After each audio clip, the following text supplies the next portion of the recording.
Hello, everybody. Welcome to another episode of Fred Setsana, or Peacemongers in English. Um, Today we have Joe Emersberger, author, columnist, as I wrote down there.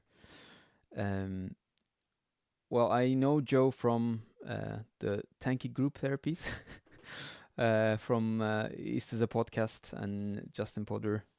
Also, I think Adnan Hussein also had broadcasted it as well on his channel. So welcome, Joe. Do you want Thank you. to introduce yourself to our audience shortly? Yeah, thanks very much for having me, guys. My name's Joe Emersberger. I live in Canada, Windsor, Ontario, Canada. I've been doing a lot of writing for a few decades now, relating to politics. And in 2021, I co-authored a book with Justin Potter called "Extraordinary Threat: The Media and U.S. Empire and 20 Years of Coup Attempts in Venezuela." So that covered the period from 1998 to 2021. It was a thorough examination of the anti-Venezuelan, anti-Chavista propaganda, uh, because the United States has been trying to overthrow the government there since roughly 2001. So yeah, so that's what I've been focused on, is that kind of writing, political writing related to Latin America, and so Which I've written is for. Yeah. sorry. Go ahead. Go ahead. No, I've written. You can find a lot of my work on fair.org or on my Substack page or on ZNet or Counterpunch. I've written about all. That's where you find my stuff. Yeah. I mean, I've been following you. I don't know if it was the first time was Tanky Group Therapy, but since then, at least, I've been following you on Hmm? Twitter as well, and I really suggest people to do that as well. Recommend highly because you do really good analysis and also a lot of news on Venezuela. You did actually, you did recently just translate Chavez's speech, right? If I remember correctly. No, it was a recently Maduro, President Yes, Nicolas Chavez Maduro. Maduro's, of course. Sorry. Yeah, my Nope. brain. Chavez is Yeah, dead, yeah, man. yes, exactly. President Maduro did just a day, about a day before, I think exactly a day before the United States Trump proudly announced that he blew up a ship with 11 people on it in the Caribbean, claiming they were drug traffickers. So he didn't stop the boat, he didn't search it, he didn't seize it or arrest them. Just killed them, just perpetrated a homicide in the Caribbean, and said it was from Venezuela.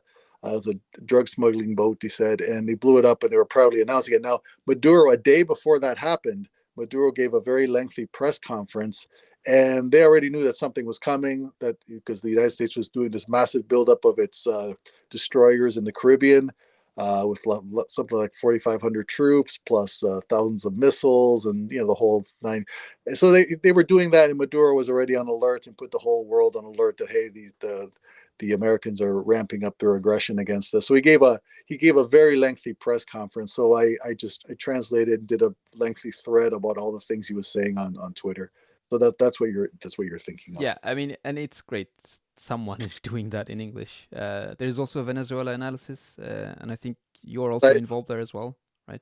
I thought I've have pieces posted up there. I've never been like formally one of their staff, Mm. or but they've collaborated. They've posted a lot of stuff I've written over the years, and Orinoco Tribune's another good.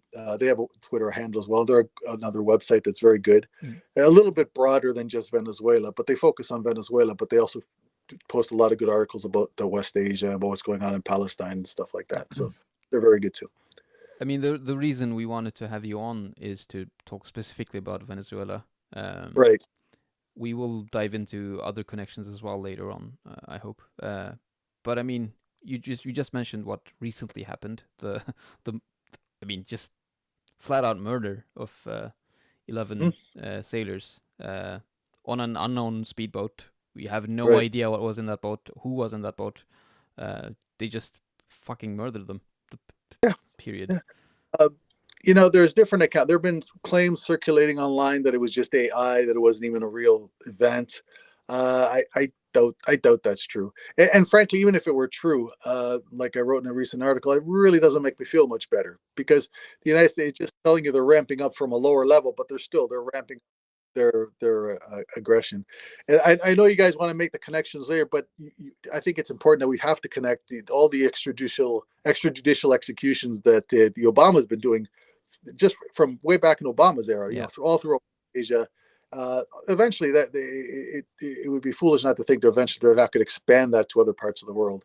And I wrote an article written with Roger Harris recently talking about the fact that, in our view, this is really looking like they're gearing up for trying to get the people ready for maybe perhaps some kind of decapitation strike on Maduro's government. I mean, they've done these kind of strikes in Yemen, in Iran, in Lebanon. Why wouldn't they expand it to Venezuela at some point? Yeah. Yeah, so that's a big. Maduro even warns of a Tonkin-style incident. Yes, yeah, he was warning in that press conference. He talked about a false flag that they could, there are tensions between. They've been going back. This goes back actually many decades. There are tensions between Venezuela and Guyana, which is the neighboring country, on the east, and right now that the government there is basically a U.S. puppet. It's very much in the pocket of the United States and the corporation Exxon, which was kicked out of Venezuela. And so they're very much that dispute goes back decades and decades. It's the consequence of colonialism. They carve up countries, draw these artificial lines, and then there's disputes end up happening between the countries. And so there's fear that they could use something with Guyana to trigger some kind of some pretext. And like we've explained. The 5,000 troops they have stationed near Venezuela, that's not going to be sufficient to occupy Venezuela or invade Venezuela. But they don't have to do that. They could just resort to just bombing or assassinations and that kind of thing. So they can cause a lot of damage, a lot of chaos without having to commit like troops on the ground like they did in Afghanistan. So it's very alarming. And this has been building since, like I said, all the way back from 2001. With Hugo Chavez, he was elected in 1998. He was a left-wing president, came from the military. He was like a lieutenant colonel level in the military, but he was very left-wing. And he was elected in 1998. And initially, the United States probably thought they were not too hostile with him in the first year or so. They thought maybe they could basically buy him off, get him to be like a typical fake leftist that gets elected on leftist rhetoric and doesn't do anything. But what he really turned against him was in 2001 when the United States responded to the 9/11 attacks by bombing Afghanistan.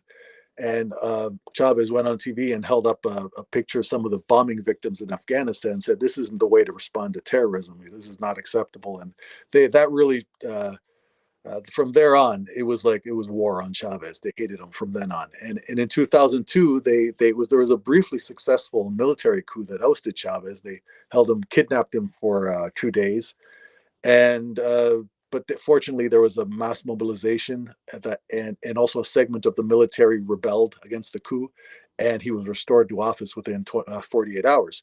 But that was the first major attempt by the U.S. to unseat, to overthrow the government, and they've been trying ever since.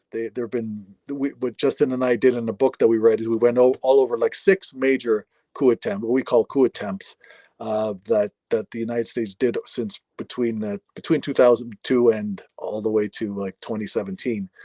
There was and actually more recent 2019 with they tried various ways to, and it's always been like a constant escalation.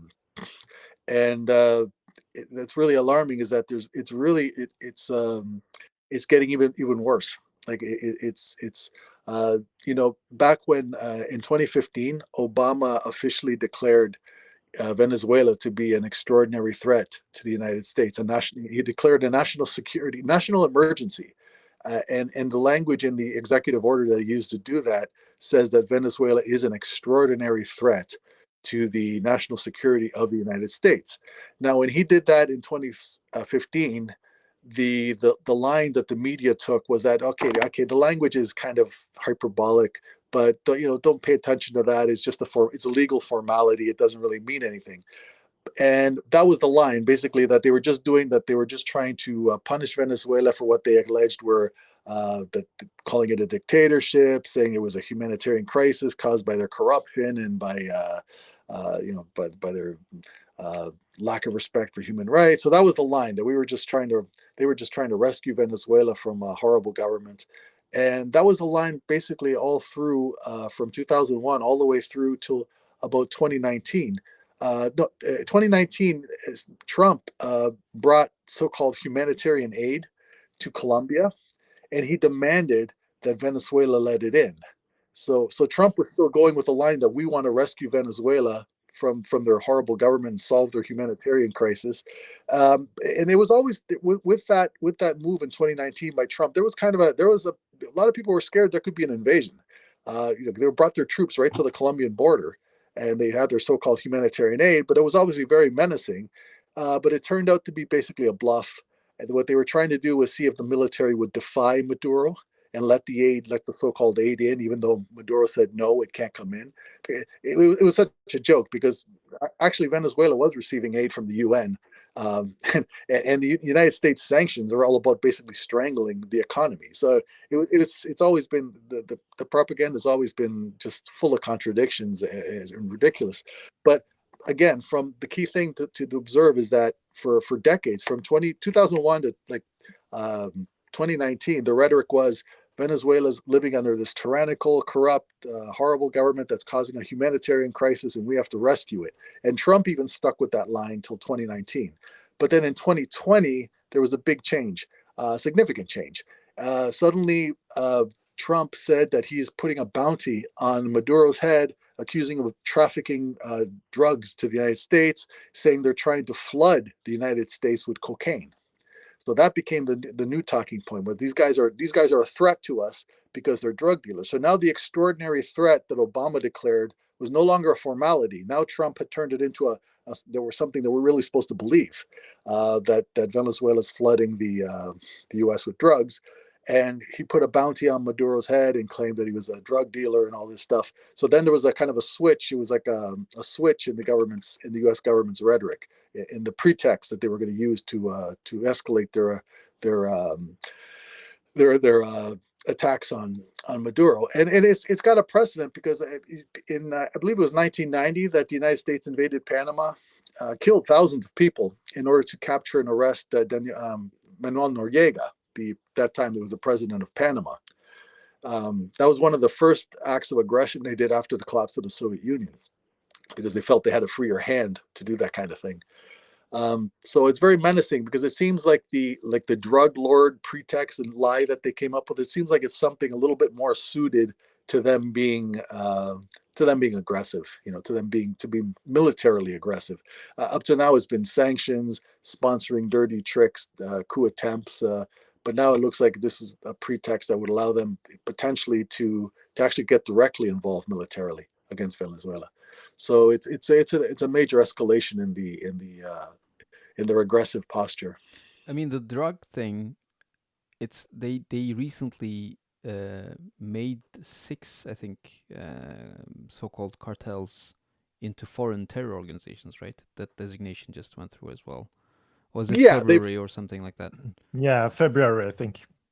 Yeah, they recently have passed more legalese. Yeah, more legalese. Yeah, it's kind of a joke, because on the one hand they don't have any respect for the law or facts anyway. So it's like, on one level you can almost ask, why do they even bother? Yeah. Like, what they want anyway. But they do still seem to pay some attention to the legal mumbo jumbo. So yeah, they give themselves. But I think it's also just a way to threaten too. It's like, look, we give ourselves the right, declaring to the world, like, we declare the right to basically go anywhere we want, assassinate everyone we want, capture or kidnap anyone we want, on the basis that we have to protect ourselves from drugs, because drugs, illegal and legal drugs in the United States do a tremendous amount of damage. But it's obviously a problem within the United States, the demand for drugs. And I mean, it's the drug industry, even the illegal drug industry, is like hundreds of billions of dollars. And obviously that money isn't going underneath mattresses. That's going into all these banks, right? So it's a whole system that's very corrupt. And also I should mention is that the United States itself has been caught numerous times being involved in the drug trade. I mean, the propaganda is really shoddy because uh, just one example. In Afghanistan, the Taliban had basically eliminated the opium production. Right, they gone to zero, and then the United States comes in, occupies the country militarily for 20 years, and it skyrockets under direct military occupation. You know, and there was also the fact that in the 80s, there was a journalist, Gary Webb, who did a lot of work showing that the CIA was actually using illicit the funds from drug smuggling drugs into the United States in order to create kind of an off the books way to fund the Contra terrorists they were using to attack Nicaragua. And actually during the 1990s, there was also a big 60. There's a major television program. I think it's probably still on the TV, called 60 Minutes in the United States. Um, they did a major expose in the 90s that when Venezuela was under a pro-U.S. government, and the CIA was working with Venezuelan generals at that time to smuggle drugs from Colombia through Venezuela into the United States. So there's on so many levels, the government, the big banks, they've all been up to their necks in the drug trade themselves. I mean, But it's sorry, it's like, yes, it is shoddy, but I mean, like I didn't know this before I read your column, and I mean, right. I remember, I think it was, I don't know if it was under Chavez, but I was reading a Guardian article at the time talking about, oh, how bad economics is in Venezuela, and like, oh, it's so undemocratic, whatever, blah blah, mentioning sanctions 0 times, like literally zero. Yeah. And Yeah. that was one of the like eye-opening moments for me. I was like, how? Like, okay, you can have whatever opinion about the government, whatever, but like, how can you not mention the sanctions? Yeah. Oh, yeah, that's something Justin and I brought up in our book. There's a lot of articles like that. They don't mention the same. They don't mention all the studies, very detailed studies showing the horrific impact. They're not some minor impact on the economy. They've been a horrific impact. In fact, and even before the sanctions, the message was, when the United States takes this aggressive posture against the government, that in itself creates an economic impact, right? The government has to protect itself. It has to divert resources to military spending, whatever, to protect itself. Yeah, and I mean, any investment would go out of the window. It becomes more risky, right? Investors are risk averse. They say, well, this is the government the United States doesn't like. Why are you going to want? You're not going to want to invest there. It's going to have an impact even before they officially tell you, by the way, we're going to try to throw you in jail if you do business with Venezuela. Yeah, so it's always been very dishonest. But I think Justin and I just released another piece last night on Substack going through these points, and it really seems like in the post-Holocaust in Gaza era that we're in now, it seems like there's less an effort to manufacture consent, and it seems like it's much more now about just manufacturing fear, basically saying, look, we're going to do this, and if you oppose us, we're going to get you fired, we're going to get you thrown in jail, we're going to get you deported. It's more about sending that message. It's not getting you to agree with what they do. It's just getting you to say, well, you'd better not, you better not say mean things about the fascist who was just assassinated. The The rhetoric. rhetoric from the White House and Pete Hegseth has been really aggressive and explicit. Like, we do whatever we want. Yeah, it's less finesse. There's less finesse. There's less of an effort to get people to agree with it, and more of it just to people to be just afraid of them, just afraid to voice your opposition. So it seems like there's been a shift there. Yeah, so I think that's important to know. So it's important because I guess what do you do to counter that is just as much as you're able to, just don't be intimidated, and because that's what other answer is there? It's either capitulate or fight back.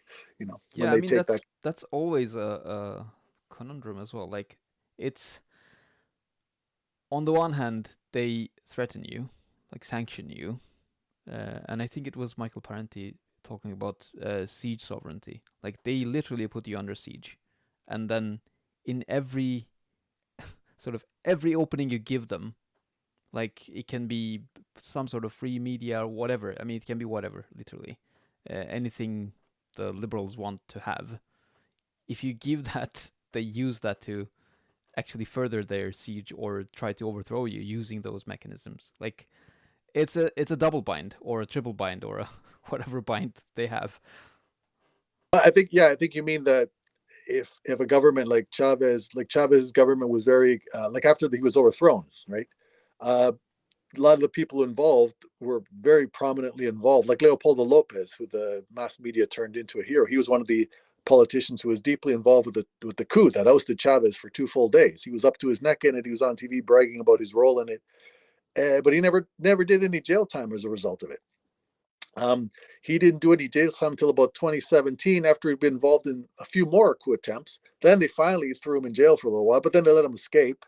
Juan Guaido, who the U.S. government basically anointed as the interim president of We Venezuela. have to talk about him in more detail because that's Yeah. insane. I mean, that's Yeah, I just still don't get it. It's been yeah. insane, but we Well, really this have to go through that properly. yeah. Well, I can. What happened was with Juan Guaido was Juan Guaido is a legislator in the National Assembly. The opposition won control of the National Assembly in 2015. They actually won the majority because throughout the Chavista era, since he was elected in '98. Now Chavez passed away in 2013, and Maduro took over. He won the election to take over. But the Chavistas had never stripped their opposition, no matter how subversive they were, no matter how fascistic and everything else. They had never stripped them of political rights and of the ability to run in elections and even win elections. So in 2015, they were allowed to win their election of the National Assembly. And so with that, the president of the National Assembly uh, has under the Constitution, they have actually if they have a large enough majority, there's different legalisms you can go into, but basically they can declare them that what they did was they appointed Juan Guaido, because the opposition parties had a coalition and they took turns not electing the president of the National Assembly. So Juan Guaido's turn came up as one of the smaller parties who were in this coalition, and he was made president of the National Assembly. Sorry, By the just jumping in. The Sure. National Assembly. What is it? The Parliament? What is it? Yes. In the Venezuela, it's Venezuela does not, like United States has a president and then they have a Senate and the Congress. Well, Venezuela doesn't have that. After the new constitution they elected, they approved by referendum in 1999. It became just one body, the National Assembly, and then the presidency. There was no, before that it was different, but that was just the National Assembly and the president. So National Assembly is the parliament. Okay, so Okay, this so the the president of the the legislative body, yes, the single yes. parliament. So So, the head of um, the head of that becomes like the speaker of the parliament or something, speaker of the house yeah, kind of thing. yeah. Basically, yeah. He's the president of the National Assembly. He's extra powers beyond what a normal legislator has. So there was a coalition of opposition parties that were taking turns as presidents, right? So Juan Guaido in 2019, Juan Guaido's 2018, 2018 that is near the end of 2018, his term came up. Anyway, so he was made president of the National Assembly. And so what he did was, there's this provision in the Constitution which says that if the president of the president of the country, like Maduro, if he is absent or incapacitated, that the president of the National Assembly can take on his role as the interim president. So that's what Juan Guaido declared himself to be. Juan Guaido declared himself in 2019 to be the interim president of Venezuela. But it was obviously, it was absurd because Maduro wasn't absent, nor was he incapacitated. It was just it was just there was no. But they said, well, because his election in 2018 wasn't good, so therefore he wasn't really there. It was ridiculous. So the Supreme Court ruled, basically said, you guys are nuts. This doesn't apply. Uh, but they did this because they had the backing of the United States. And the United States says, yes, we recognize, according to they basically acted as if they were the Supreme Court of Venezuela. So Trump, like he was the Supreme Court of Venezuela, and says, yes, we recognize Juan Guaido as the interim president of the United States. I mean, they are the Now, Supreme Court of the world. That's yeah. But what made that extremely menacing was that by the United States recognizing Juan Guaido, they refused. Like, they would basically say, we can't pay you for your oil, because if the United States ships oil to the United States, which Venezuela continued to do. Remember, Venezuela spent several decades, almost its whole existence, being totally tied to the United States, being dependent on the United States financially and for its as a market for its oil. So even under Chavez, despite all these horrible things they were doing, that didn't really change. So by 2019. Venezuela was in a conundrum, because they think, we will ship oil to the United States, but then they won't pay us, because they'll say, no, Juan Guaido is the guy who has to get the money. He's the real president. You have to give the money. So it was a way, effectively, to embargo Venezuelan oil. So it was a big step. And it had implications for the United States, because a lot of these refineries were set up to refine the specific type of crude that comes from Venezuela. But their calculation was that Venezuela would collapse very quickly. They didn't think this was going to be a state that would survive. and right? I mean, just During so go ahead, Eric. during that time, Venezuelan oil was like 90% of the economy, right? Yeah, it's still very high. It's always been very high. Venezuela's been a major oil exporter since 1930, roughly. I mean, it's like the for the known reserves, they have the most, right? Yes. Yeah, of course, that doesn't mean it's the most profitable, because Saudi Arabia's oil, of course, is that very close to the surface, easy to get at kind of oil, which makes them so attractive, right? But Venezuela still is got huge oil and gas reserves and mineral. It's a very resource rich country. It's one of the more resource rich countries in the world, and it was like that for decades before. Like I said, it was one of the first oil exporting countries in the world. It wasn't until the mid 1970s or so that the West Asian, Saudi Arabia, and that they surpassed them in oil production. But so for several decades, Venezuela is a major exporter, and still, when Chavez takes over in 1999, the country has a 50% poverty rate. That just shows you who was getting the money and who wasn't. Right? It was that's why Chavez was elected, to clean that up, right? And they did make great progress until things kind of went off the rails in 2014 for a lot of reasons. But obviously, the big factor was contending with subversives. So Juan Guaido, like I say, does this. Getting back to Guaido, he gets the support of the United States to declare himself interim president, which intensifies the sanctions on Venezuela, because now you have essentially an oil embargo. So Venezuela's basically, that means that alone was a tremendous intensification of the economic sanctions, because now, by recognizing Juan Guaido, that meant that Venezuela is under a total oil embargo.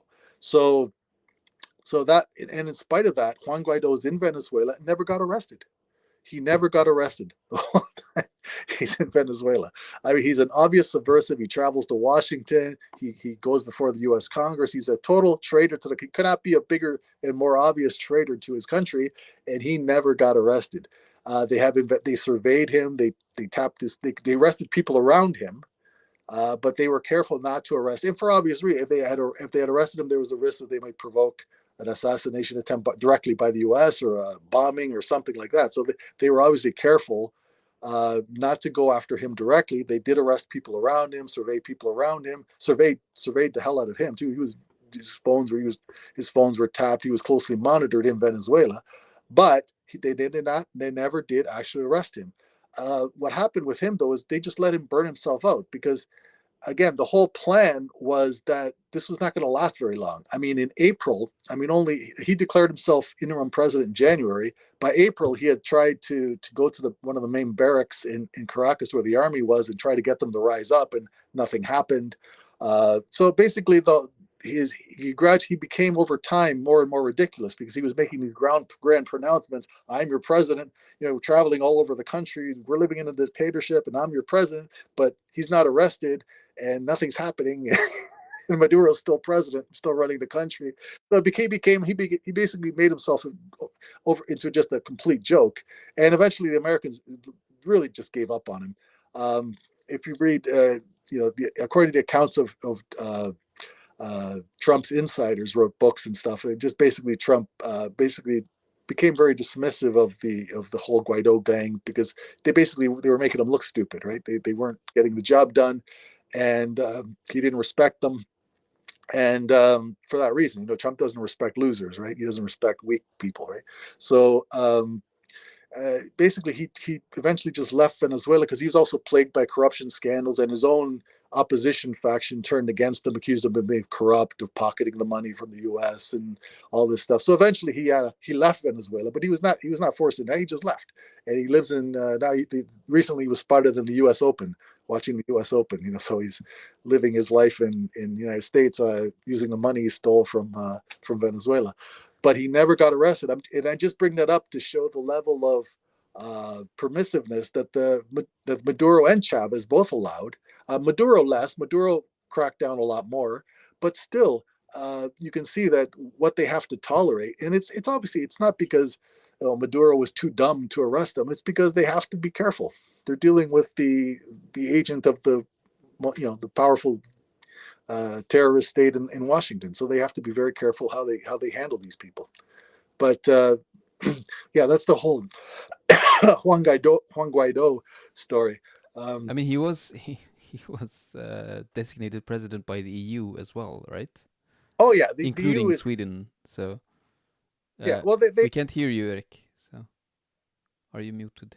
Sorry. Yeah, no worries. Yeah, the complete establishment from left to right recognized Guaido, and the media came running for him. Yeah.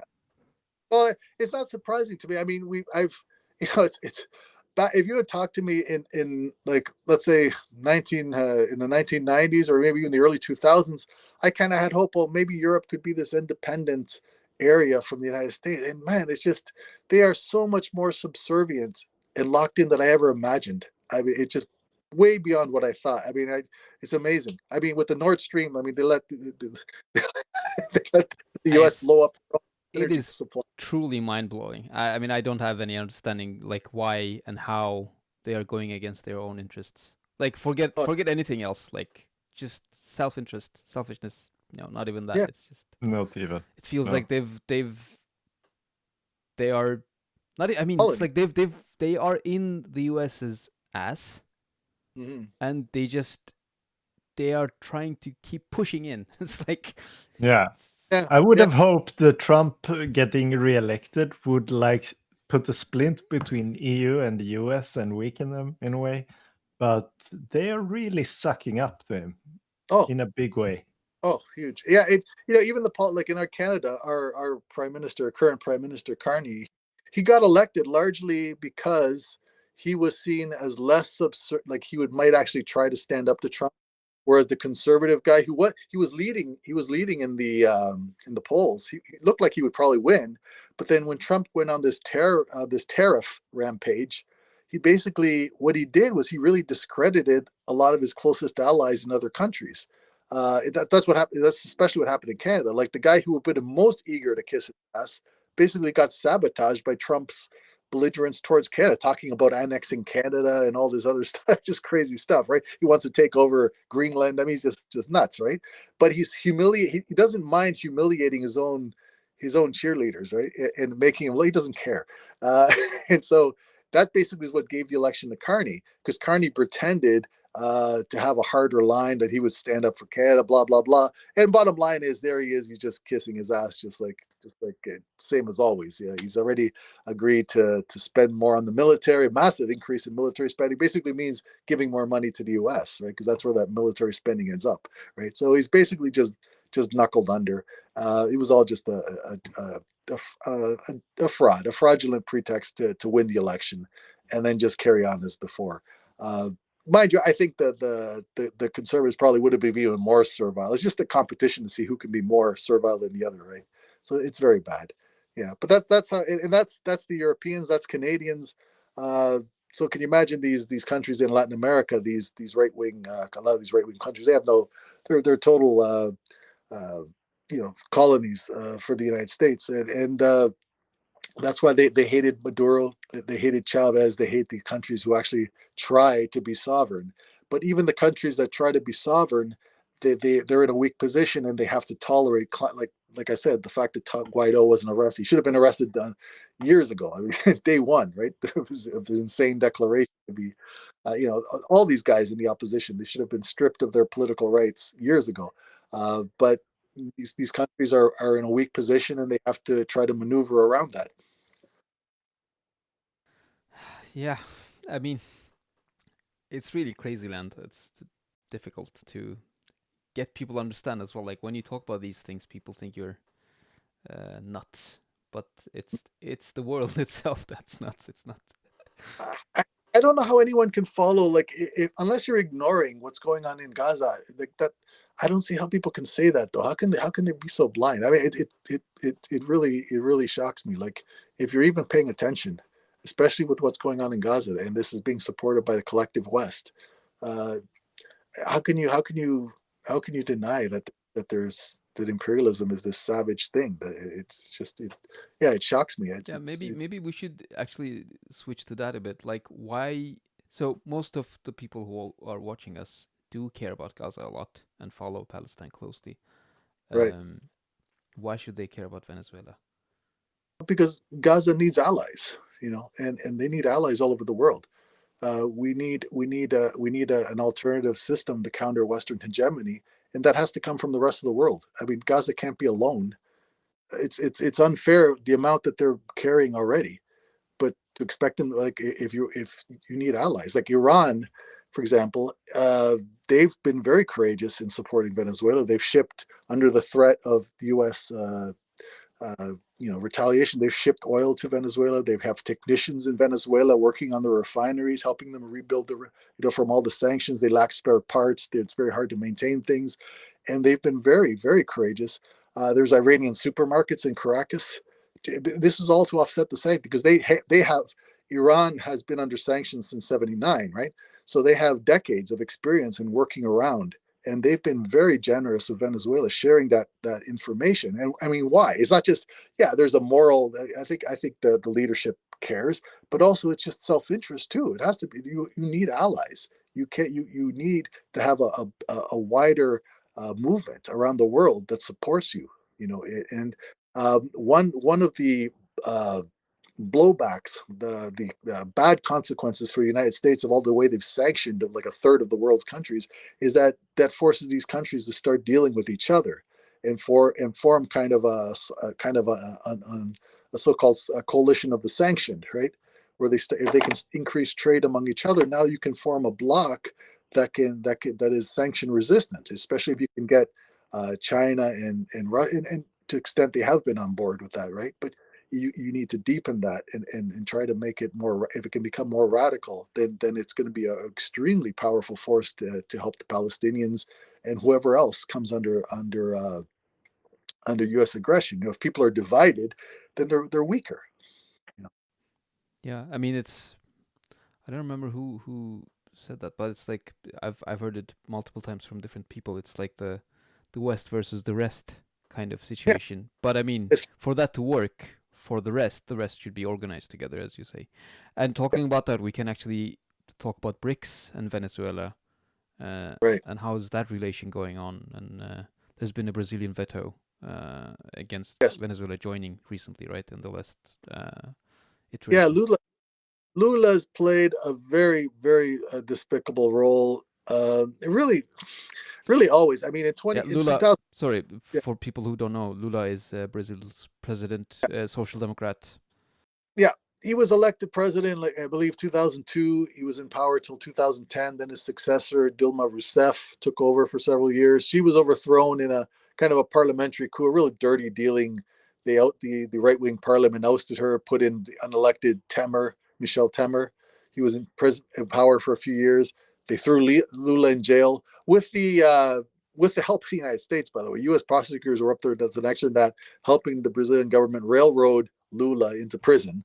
So Lula's in prison. He isn't able to run, and then as a result of that, helped tremendously for Bolsonaro to get elected the first time, right? So, and what I think what's happened, I think Ali Vargas has a very good interview. I don't know if you've seen it with. I'm sorry, I forget the person's name. He's in the UK. He works with Chris Williamson on his media projects. David Miller, or yeah, he works with David Miller, the guy who interviewed Ali Vargas. So I could send you the. Yeah, sure. Do it, please. Yeah, I'm sorry. He's pretty good. And he interviewed Ali, and Ali made a really good point that the kind of left-ish governments now in Latin America that are around right now, the ones that are still able to be in power, even to aspire to be in power, they've tended in recent years to shift inward, to only look inward, only look at solving the domestic problems, and kind of ignore the international arena, or just, and to the extent they do, kind of play along to a large extent with the West's consensus on things, and so Lula's kind of very, very much fits into that now and he always really did. He was popular because of his social programs in Brazil, but he was internationally, he was never that good, and he's gotten worse. In 2004, he supplied the largest contingent of troops to the occupation of Haiti. The United States overthrew that government in 2004, and Lula's under Lula supplied the largest contingent of troops for an occupation force that was very brutal, and that ruled Haiti until 2017, because that occupation continued even after Lula was no longer in office. And but in contrast, Hugo Chavez in Venezuela and Cuba, they were very much against the coup. They spoke out forcefully against the coup in Haiti. So even then, you can see there was a lack. The left still didn't get its act together regionally. Like as a bloc, the whole left throughout Latin America should have been forcefully against the coup. And Lula was one of the people responsible for breaking that consensus that would have opposed the coup in Haiti. So that was a very bad thing. And but then how is that? I mean, sorry to jump in, but like now, like the U.S. not sanctions, the tariffs against Brazil and all that, and Trump has been targeting Lula quite directly recently as well. Will that change anything? I mean, there's some rhetoric change, but do you think that would change anything in their international outlook? Well, I mean, if they railroaded him into prison, that should have changed him for the. Very good point. If that didn't, I mean, if anything, it seemed to make him worse. Like he was bad mouthing Venezuela's electoral process even before the election. Even before the election, he was talking crap about Venezuela's electoral system, talking bad about Venezuela, and then of course he vetoed, blocked Venezuela from joining BRICS. And then he badmouthed the electoral result that led to Maduro's reelection in 2024.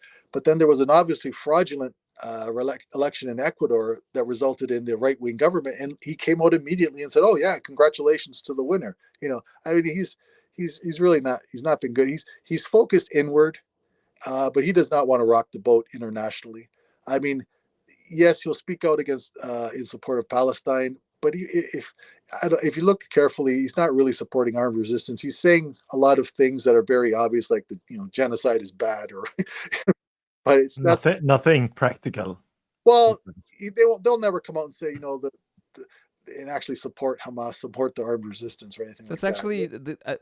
More or less. I mean, in international arena of the big players, it's only China that says, well, Palestinians have a right to armed resistance and Hamas should be part of the process and all that. I think that's only China at this point. I mean, and also this is just still, I mean, China could do way more, which is another topic, but mm-hmm.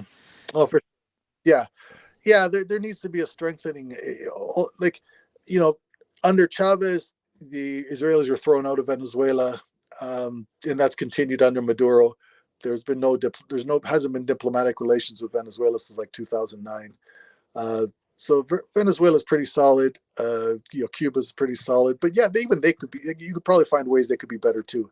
I've not seen anywhere where Maduro or the Cuban government has actually supported armed resistance. Or I'm not.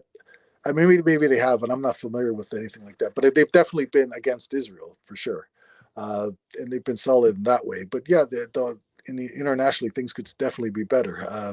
So I agree with that. Anything else from you, Eric? Yeah, I want to turn it inward a bit to Venezuela and the people there. One thing that strikes me as curious or interesting is like the TV presence from Chavez and Maduro. They've been like every week on television talking for an hour or many hours. And so from a Western perspective or from a European perspective, it's like our politicians wouldn't last 5 minutes in the they it's Yeah. terrible. How is this affecting like the people? How is it viewed in Venezuela? Are Well, people appreciating it, or is it popular, or well, is it yeah. helping mobilize? Oh, definitely. I mean, that's one of the things they hated about Chavez was Chavez immediately brought in a show called Allo Presidente, where he talked for hours and hours. It was and it was a weekly show, and they despised him for that because this was bypassing the oligarchs' media, their TV stations, and it was cutting into their turf, right? Brilliant move. I mean, Oh, yes, of course it was, and he would talk about all manner of things, right? And they hated him for it. In fact, in Ecuador, Correa did something similar when he was in office from 2007 to 17. He had a weekly program where he speaks directly to people for like 3 hours, and it wasn't a program that preempted all other programming. Like you had to look for it to find it to watch it, but you could, and people did. And the same with Chavez, and they hated that, and they invented all sorts of stupid reasons why this is bad and bad for democracy. Human Rights Watch and especially those guys, those NGOs, they all vilified him for that. And it was a way to talk directly. It's extremely important to mobilize your people that way. And in Venezuela, they have communal councils. They have they have a whole structure of grassroots organization that goes all the way back, even before Chavez. But it became the bedrock of Chavez and Maduro, and that's why they have militia. They have like up to 8 million. They signed up a lot more people for the militias, which are official part of the armed forces of Venezuela. Is a citizens militia where people get trained. They join up and they get trained in how to use weapons and stuff. So there's like 8 million people who are members of that. what's the total population of Venezuela actually? Roughly 30 million. Wow. Yeah. So if Maduro was a hated dictator, arming the population would be a very dangerous thing. Yeah, of course. Yeah. Exact opposite of what you'd want to do. But yeah, so that's all extremely important. I mean, it's organized right down to the neighborhood level. They have communal councils where they have elections for which projects they want to approve, for to improve their neighborhoods in different ways that they get state funds for. So yeah, there's been a lot of that, but with that they've also allowed, like I said, the oligarchs to keep their TV stations and their newspapers, and now they've done some things to place certain, let's say, so-called friendly members of the bourgeoisie in some of the newspapers, right? But still, there's still the amount of political rights that these, frankly, subversive people have is just incredible. I and it's you can't. I mean, and it's you can criticize it in a way, but it's very difficult. I can't say for sure, like. If suppose Chavez had decided to come down much harder on all these subversives, would things have turned out better? You don't know, because you don't know what the United States does in response. So you can understand their conundrum, right?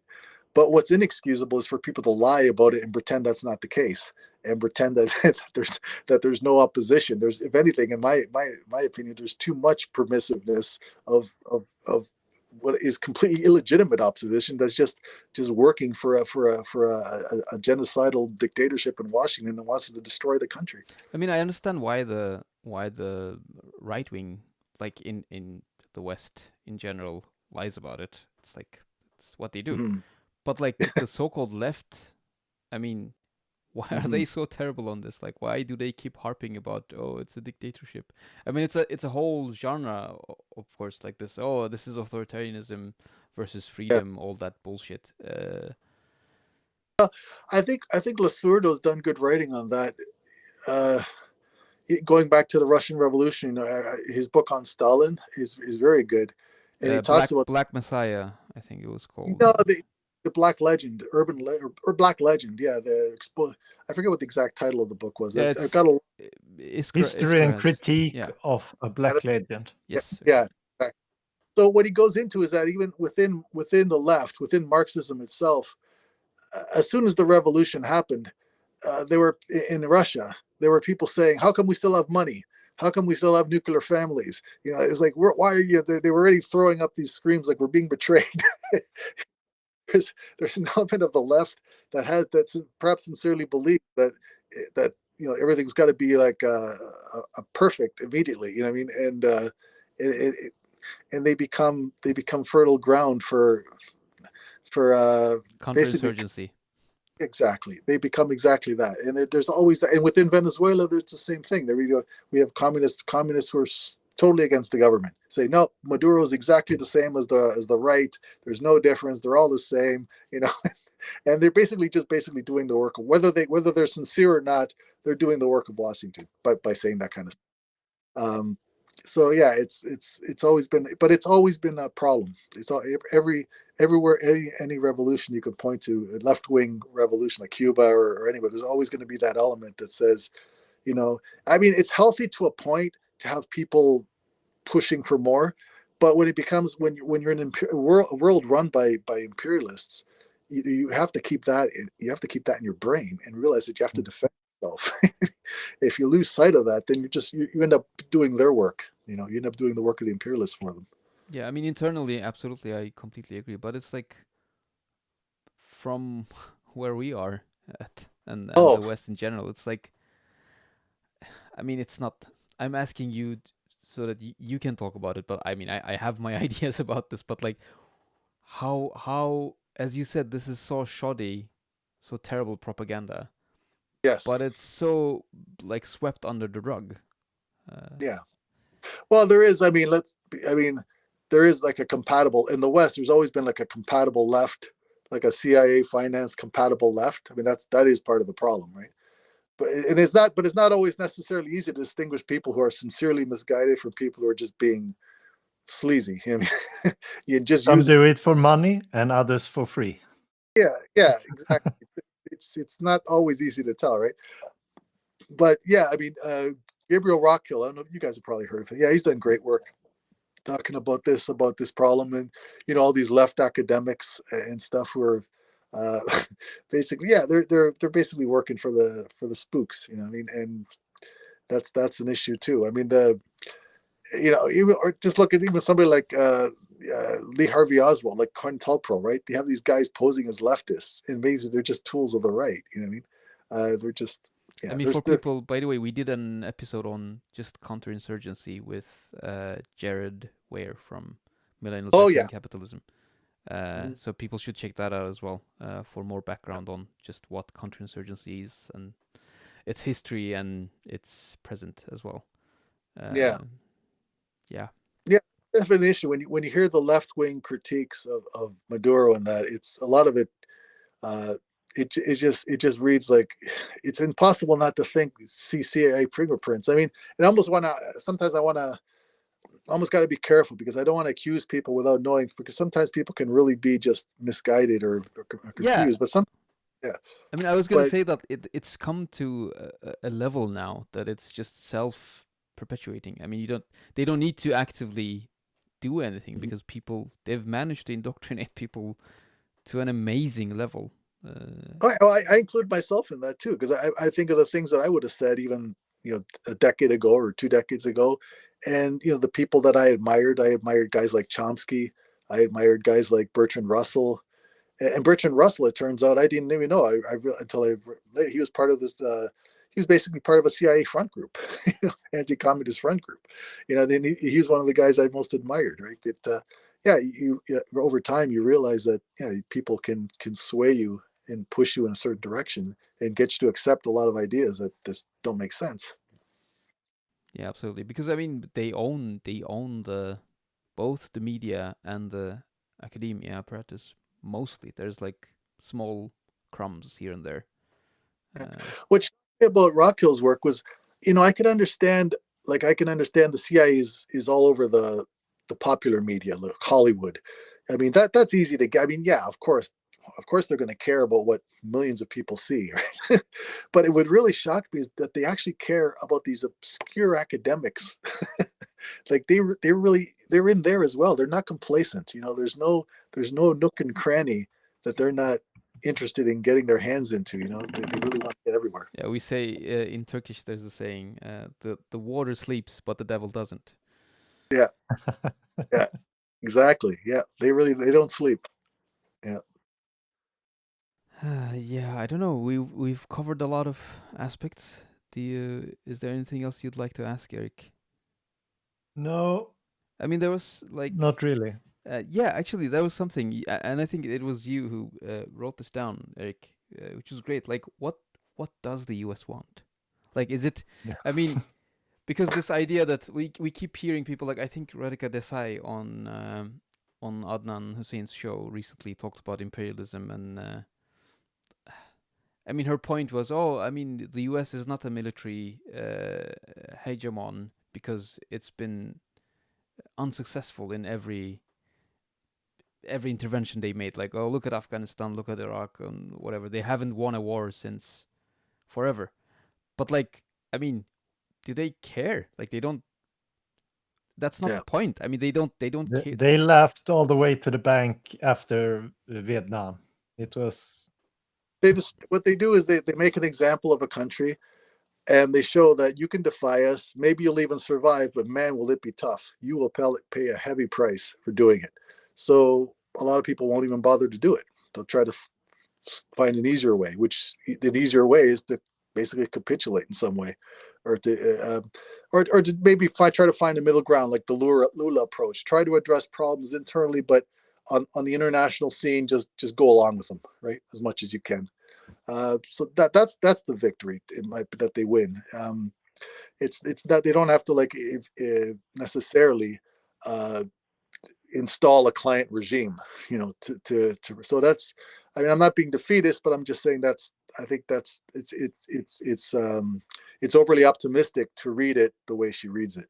They don't have to score the kind of victory that she imagines a victory is. Yeah. They can just, if they just impose horrific costs on the country, that alone will deter people from ever trying to be independent. Yeah, and I mean, like, it's, what does it cost them, like the U.S., to achieve this? Like, nothing. Yeah. I mean, very, very little. Like, no material cost really. It's like they can either print money, or if they're at the point where they can't, Trump just goes to the Gulf and then gets whatever $5 trillion of investment promised for the coming 5 years, 10 years, whatever. It's like. Yeah, and there's the cost too, if they're never, like, who's going to jail? Like, what is the how do you think Blinken, like Tony Blinken, like Biden, I'm not going to mention because he's old and he's half dead already, but Tony Blinken, do you think he's up at night worrying that he's going to go to jail for what he did in Gaza? Like, I'm sorry, I wish he did. I wish he did. Yeah. I was worried. I wish there was but I don't think he's worried. But I mean, it's from forever as well. Like, the impunity goes decades back. Yeah. Like Bush, yeah. I mean, Cheney. Yeah. Nothing happened. I mean, even in 2008, the financial crisis, nothing happened. It's like, that these people are extremely criminal. Like, yes, Nixon was pardoned, and Kissinger got the Nobel Peace Prize. I mean, yes. Blair is still Blair decides what's going to happen in Gaza. Like, that's insane. Yeah, the impunity is so deeply entrenched. And that gives them the sense that they have an infinite timeline. They can try stuff. I have somewhat of a disagreement with people. Some people say, "Oh no, they don't have all the time." Well, the U.S. is in relative decline, but it's not in a decline that's gonna, like I say, keep blinking up at night, wondering that he's going to go to jail for anything, right? So they have still. There's no realistic prospects of any revolutionary upheaval within the imperial core that's going to hold these guys accountable for anything. So given that reality, they must feel like they have an infinite time to just, if we don't overthrow them this year, we'll try next year. We'll try 5 years from now. We'll try 10. They'll just keep going. So until there's enough change to actually hold them accountable, to hold them properly accountable for their crimes, they have this infinite timeline to just keep plugging away and keep trying to undermine Venezuela or whoever else that they feel is a threat to them. Yeah. So what do we do? Well, we have to. Yeah. Well, I think Palestine action. I think it's going to require sacrifice. I mean, that's something we have to look in the mirror about ourselves. How much are we willing to sacrifice? I mean, we see with Palestine action what people are willing to sacrifice, right? Yeah. And even that is less. Even that is much less than what the people in Gaza are sacrificing, or the front lines, right? Or the people in Venezuela, or on the front lines, right? But in terms of what the United States wants, I think what the United States wants is just to crush independence. Venezuela's oil, I mean, yes, they have all this wealth, but you know what? If all their wealth evaporated, the United States would keep carrying on. But what the threat is that with this wealth that Venezuela has, they can become an alternative for other people. They can finance. When Chavez was around and the country was doing much better, that was the concern, that Chavez could start helping Argentina pay off their IMF loans. They could become an alternative source of financing because they could potentially be wealthy enough to become an alternative to the United States. So I think that's part of the reason why they fear resource-rich countries, even countries without resources they want to crush, like Cuba or Haiti, even, because they don't want an example anywhere of independence. But when the country has resources, I think what that adds to that is the fear that they could become a financial alternative to others. And so you can't have that. That has to be destroyed. Yeah. Thank you. This has been great. I mean, anything else you want to add, Eric? So what we say, Joe? Yeah. Not up thing, but it's dark, but that's the reality. I mean, it's important to be a realist, right? Because if we can't assess the material reality with sober eyes, then we won't be able to change anything. So, Eric, anything else you want to add? Ask. Do you want to come back another time, Joe? This was great. Yeah, I mean, Absolutely. exactly. I mean, you did write a piece on Ken Roth and in general Human Rights Watch. Yeah. And you do have a chapter on NGOs in your book, I think. And yeah, it's focused. Yeah, definitely, guys. Anytime you want, call me back. Because that's an also a very important topic. The imperial humanitarianism. That is, I mean, it's a big hurdle, and it's extremely entrenched. So I think that's deserves a chapter or an episode of its own. Anything else you want to mention, Joe? I mean, we will have your links to your Substack and your Twitter. But anything else you want to end up That's with? perfect, guys, for having me. It's been great. Thank you. Thank you very much. Take care, everyone. So don't forget to like, subscribe, share, whatever. The algorithm devils, whatever they need, do that. Thanks, guys. See you. Take care. Bye-bye.